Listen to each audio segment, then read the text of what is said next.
നിങ്ങളുടെ ഇഷ്ട പരമ്പരകൾ എക്സ്ക്ലൂസീവായി സൺ നെക്സ്റ്റ് ആപ്പിലൂടെ തികച്ചും ഫ്രീ ആയി ഇപ്പോഴേ ആപ്പ് ഡൗൺലോഡ് ചെയ്യൂ. ഇപ്പൊ എന്ത് പറ്റി? ഞാൻ ഗോപാൽജിയുടെ കൂടെ വീണ്ടും ജോലിക്ക് കയറിയത് അവള് ചോദ്യം ചെയ്തു.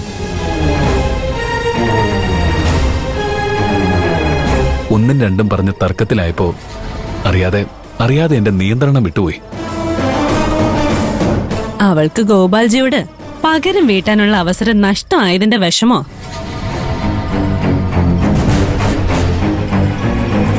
അവൾ എത്ര ശ്രമിച്ചിട്ടും ഇവരെ തമ്മിൽ അകറ്റാൻ പറ്റുന്നില്ലല്ലോ.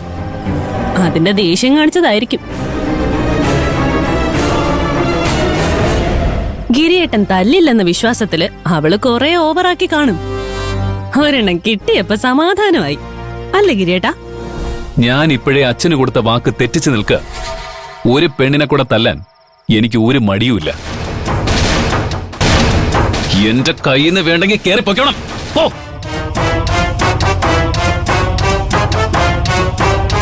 ഗോപാൽജി അപമാനിക്കുന്ന തരത്തിൽ മഞ്ജു സംസാരിച്ചത് തെറ്റാ, സമ്മതിച്ചു.